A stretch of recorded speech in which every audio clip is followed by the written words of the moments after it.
చాలా సంతోషం. ఈరోజు అనేక సంవత్సరాలుగా రాజకీయాల్లో ఈ ప్రాంత ప్రజానీకంతో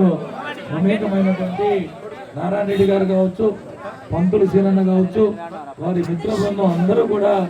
ఈరోజు వైఎస్ఆర్ కాంగ్రెస్ పార్టీకి రాజీనామా చేసి తెలుగుదేశం పార్టీ మీద నమ్మకంతో నారాయణ సార్ గారి మీద బీపీఆర్ గారు మీద నమ్మకంతో ఈరోజు ఈ పార్టీలో చేరుతున్నందుకు మీ అందరికీ హృదయపూర్వక ఆహ్వానం పలుకుతూ రాబోయే ఎన్నికల్లో మంచికి అటు నారాయణ సార్ కావచ్చు, వేమిరెడ్డి ప్రభాకర్ రెడ్డి గారు కావచ్చు, అసెంబ్లీకి పార్లమెంటుకి పోటీ చేసినటువంటి ఇరువురు అభ్యర్థులు కూడా ఎక్కడా మచ్చలేని నాయకులు, ఏ రకమైనటువంటి చిన్న పార్టీ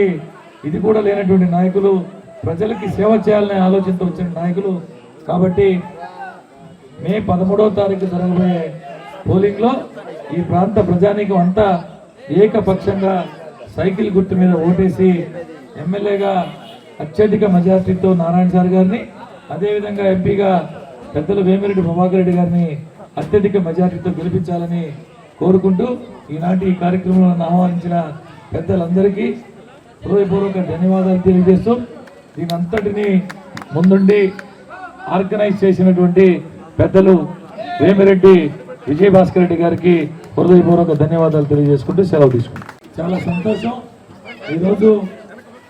అనేక సంవత్సరాలుగా రాజకీయాల్లో ఈ ప్రాంత ప్రజానీకంతో అనేకమైనటువంటి నారాయణ రెడ్డి గారు కావచ్చు, పంతులు సీనన్న కావచ్చు,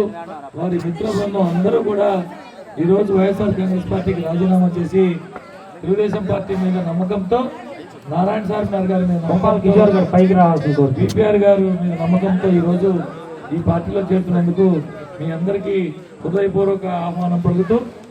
రాబోయే ఎన్నికల్లో మంచికి అటు నారాయణ సార్ కావచ్చు, వేమిరెడ్డి ప్రభాకర్ రెడ్డి గారు కావచ్చు, అసెంబ్లీకి పార్లమెంటుకి పోటీ చేసినటువంటి ఇరువురు అభ్యర్థులు కూడా ఎక్కడా మచ్చలేని నాయకులు, ఏ రకమైనటువంటి చిన్న పార్టీ ఇది కూడా లేనటువంటి నాయకులు, ప్రజలకి సేవ చేయాలనే ఆలోచనతో వచ్చిన నాయకులు. కాబట్టి మే 13వ తారీఖు జరగబోయే పోలింగ్ లో ఈ ప్రాంత ప్రజానీకం అంతా ఏకపక్షంగా సైకిల్ గుర్తు మీద ఓటేసి ఎమ్మెల్యేగా అత్యధిక మెజార్టీతో నారాయణ సార్ గారిని, అదేవిధంగా ఎంపీగా పెద్దలు వేమిరెడ్డి ప్రభాకర్ రెడ్డి గారిని అత్యధిక మెజార్టీతో గెలిపించాలని కోరుకుంటూ ఈనాటి ఈ కార్యక్రమంలో ఆహ్వానించిన పెద్దలందరికీ హృదయపూర్వక ధన్యవాదాలు తెలియజేస్తూ